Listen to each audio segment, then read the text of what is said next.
Halo semuanya, pada pembahasan kali ini mari kita pelajari mengenai konsumsi. Nah, konsumsi merupakan kegiatan mengurangi nilai guna suatu barang dalam rangka pemenuhan kebutuhan. Maka dari itu, tujuan adanya kegiatan konsumsi adalah untuk menghabiskan nilai guna. Selain itu, konsumsi juga bisa bertujuan untuk menciptakan kembali benda produksi.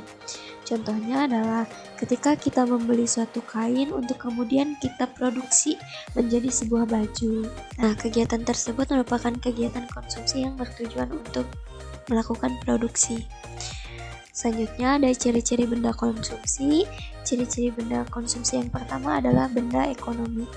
Benda ekonomi di sini maksudnya adalah benda yang ketika kita ingin mendapatkannya itu harus melakukan pengorbanan, baik berupa uang ataupun hal yang lainnya.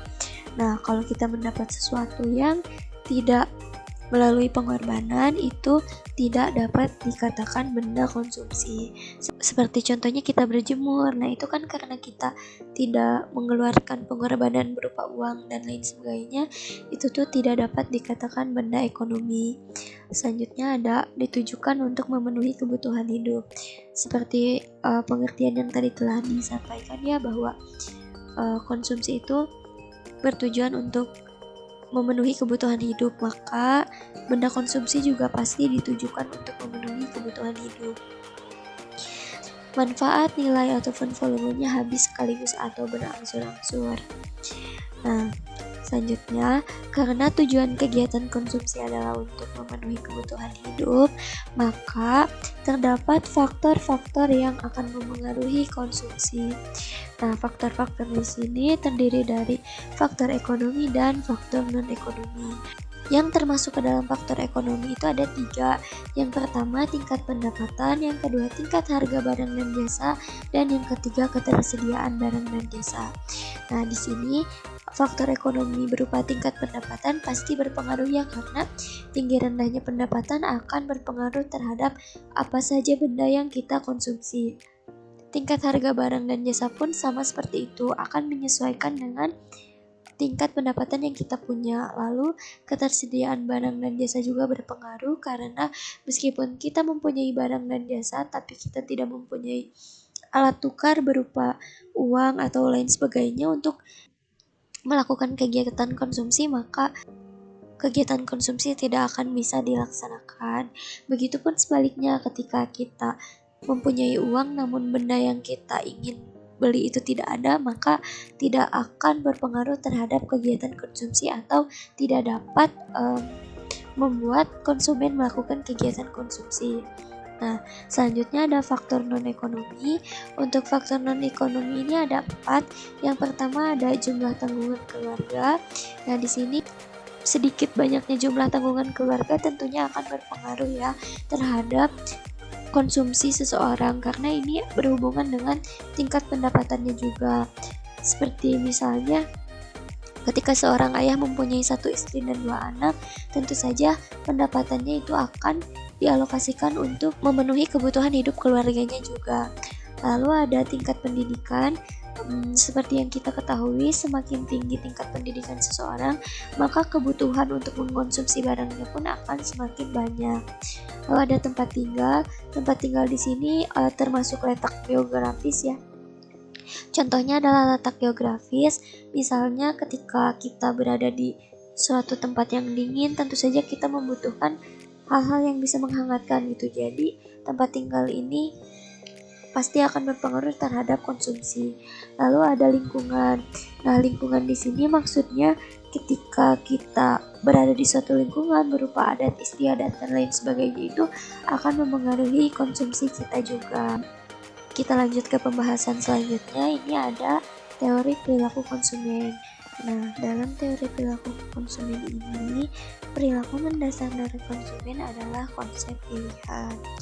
Nah, konsep dasar perilaku konsumen ini menyatakan bahwa konsumen pada umumnya selalu berusaha mencapai utilitas atau kepuasan yang maksimal dari pemakaian benda yang dikonsumsinya. Maka dari itu, teori perilaku konsumen ini dapat menjelaskan bagaimana seorang konsumen memilih produk yang diyakini akan memberikan kepuasan maksimum dengan dibatasi oleh pendapatan dan harga barang. Teori perilaku konsumen ini terakomodasi atau terfasilitasi dalam dua pendekatan. Yang pertama ada pendekatan kardinal dan yang kedua ada pendekatan ordinal. Dalam pendekatan kardinal, analisis konsumen didasarkan pada asumsi bahwa tingkat kepuasan yang diperoleh oleh konsumen dari konsumsi suatu barang dapat diukur dengan satuan tertentu seperti uang, jumlah, atau buah. Gagasan mengenai konsep nilai guna yang berkaitan dengan kepuasan konsumen sebenarnya telah dikembangkan oleh beberapa pakar ekonomi. Salah satunya adalah Hermann Heinrich Goosen atau yang sering kita sebut Goosen. Nah, Goosen ini melakukan penelitian mengenai nilai guna total atau total utility dan nilai guna marginal atau marginal utility. Hasil penelitiannya tersebut tertuang dalam dua hukum. Yang pertama ada hukum Goosen 1 dan hukum Goosen 2. Hukum Goosen 1 berbunyi bahwa jika pemenuhan kebutuhan akan suatu jenis barang dilakukan secara terus-menerus, maka rasa nikmatnya mula-mula akan tinggi, namun semakin lama kenikmatan tersebut semakin menurun, sampai akhirnya mencapai batas jenuh. Lalu hukum Goosen kedua berbunyi, konsumen akan melakukan konsumsi sedemikian rupa, sehingga nilai guna marginal setiap barang dan jasa yang dikonsumsi akan sama. Nah, diingatkan kembali bahwa hukum Goosen 1 ini berbunyi, jika pemenuhan kebutuhan akan suatu jenis barang dilakukan secara terus-menerus, maka rasa nikmatnya mula-mula akan tinggi, namun semakin lama kenikmatan tersebut semakin menurun, sampai akhirnya mencapai batas jenuh. Mari kita lihat bahwa di sini ada contoh jumlah gelas yang diminum, guna total atau total utility, dan marginal utility atau guna marginal. Nah, guna di sini berarti kepuasan ya. Contohnya, ketika seseorang tidak mengkonsumsi minum, dia tidak menerima kepuasan, baik itu kepuasan total maupun kepuasan tambahan. Namun kemudian setelah dia meminum 1 gelas air, maka nilai gunanya atau kepuasannya bertambah 30. Dan nilai guna marginal juga bertambah 30. Nilai guna marginal ini didapatkan dari pengurangan nilai guna total kedua dikurangi nilai guna total pertama. Nah, untuk selanjutnya, untuk yang kedua, ketiga sampai keenam ini kita hitung dan kita tentukan berapa marginal utility-nya. Kemudian kita lihat di sini bahwa untuk kurva nilai gunanya, jika dilakukan secara terus-menerus, pada awalnya akan dirasakan semakin tinggi tingkat kepuasannya. Namun semakin lama, kenikmatan tersebut akan semakin menurun sampai akhirnya mencapai titik jenuh atau batas jenuh. Seperti itu. Kita lihat ya, ini kurvanya seperti ini. Marginal utility-nya juga semakin menurun.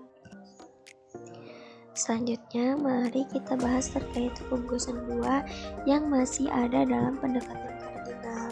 Nah, kepuasan maksimum dalam hukum Goosen 2 ini, karena hukum Goosen 2 berbunyi, konsumen akan melakukan konsumsi sedemikian rupa sehingga nilai guna marginal setiap barang dan jasa yang dikonsumsi akan sama, maka dalam hukum Goosen ini, unit terakhir dari tiap produk yang dikonsumsi diharapkan atau diusahakan memiliki nilai yang sama untuk tambahan kepuasannya. Maka secara matematis, kepuasan maksimum dalam hukum Goosen 2 ini dapat dicapai ketika MUA atau marginal utility A dibagi price A atau harga A sama dengan MUB per PB dan seterusnya. MU adalah marginal utility, P adalah price atau harga, dan ABC merupakan jenis barangnya. Sebagai contohnya di sini ada seseorang yang bernama Fatimah. Fatimah ini ingin menentukan kepuasan maksimum ketika dia mengkonsumsi 3 barang. Ada barang X, barang Y, dan barang Z. Nah, harga barang X per unit adalah Rp500 Harga barang Y per unit adalah Rp5.000 dan harga barang Z per unit adalah Rp10.000. Nah, utilitas maksimum akan dicapai oleh Fatimah jika setiap unit barang memberikan utilitas marginal yang sama untuk setiap rupiah yang dibelanjakan. Maka, harga per barang ini harus kita bagikan dengan nominal yang sama karena untuk mencapai utilitas marginal yang sama. Maka kita misalkan barang-barang ini kita bagikan dengan 100. Maka di sini marginal utility barang X adalah 5, nilai marginal utility barang Y adalah 50 dan nilai marginal utility barang Z adalah 100. Ini didapatkan dengan membagikan Rp500, Rp5.000 dan Rp10.000 dengan 100. Dengan demikian, untuk mencapai utilitas maksimum dari berbagai barang yang dikonsumsi, seseorang ini harus mengatur konsumsinya sedemikian rupa, sehingga setiap unit barang memberikan utilitas marginal yang sama untuk setiap rupiah yang dibelanjakan. Maka tambahan kepuasan maksimalnya akan didapatkan ketika Fatimah mengonsumsi barang X 5, barang Y 50, dan barang Z 100. Selanjutnya kita lanjutkan pembahasan kepada pendekatan ordinal. Nah, selain pendekatan kardinal yang tadi, dalam hal konsumsi, kita juga mengenal pendekatan ordinal. Nah, pendekatan ordinal ini digunakan karena pendekatan kardinal memiliki beberapa kelemahan. Salah satunya adalah pendekatan kardinal itu bersifat subjektif. Maka dari itu, para ahli memperkenalkan pendekatan ordinal yang lebih memberikan penekanan pada preferensi di mana barang A itu lebih disukai ketimbang barang B. Nah, maka dari itu pendekatan ordinal ini membuat peringkat atau ranking atau urutan-urutan kombinasi barang yang dikonsumsi. Nah, pendekatan ordinal ini dilakukan dengan cara menggunakan analisis kurva indiferensi. Kurva indiferensi adalah kurva yang menunjukkan berbagai titik kombinasi dua barang yang memberikan kepuasan yang sama. Nah, kurva indiferensi ini didasarkan pada 4 asumsi. Yang pertama ada konsumen mempunyai pola preferensi akan barang-barang konsumsi yang dinyatakan dalam bentuk peta indiferensi atau indiferensi map. Lalu ada konsumen memiliki dana dalam jumlah tertentu, konsumen selalu berusaha untuk mencapai kepuasan maksimum, dan semakin jauh dari titik origin atau nol, maka kepuasan konsumen semakin tinggi.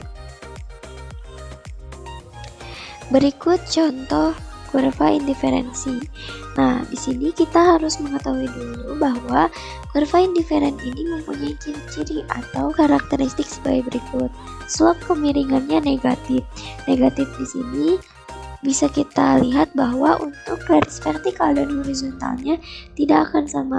Ketika garis vertikalnya nilainya lebih tinggi, maka garis horizontalnya akan semakin rendah. Lalu ada tidak saling berpotongan.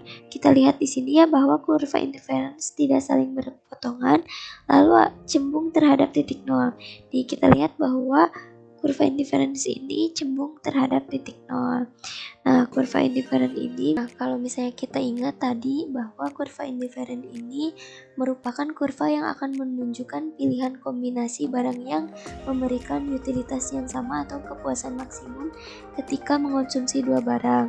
Nah, ini jika kita gambarkan kombinasi di tabel ini ya.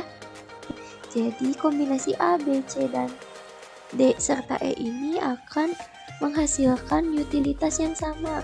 Maka dalam kurvanya pun diperlihatkan bahwa seorang konsumen harus memilih jumlah yang pas untuk dapat mendapatkan utilitas atau kepuasan yang sama. Contohnya dengan melakukan kombinasi barang A, B, C, D, dan E. Nah, Untuk perubahan titik pola konsumsi ini dikenal dengan MRS atau Marginal Rate of Substitution. Yang dinamakan MRS adalah ketika ini misalnya kombinasi barang A, B, C, D, dan E. Nah, ketika asalnya konsumen memilih kombinasi barang A lalu berpindah kepada kombinasi barang B, maka itu dinamakan dengan perubahan titik pola konsumsi atau MRS. Untuk pembahasan terkait konsumsi, kita cukupkan sampai di sini. Terima kasih sudah menyimak videonya. Sampai jumpa di pembelajaran selanjutnya.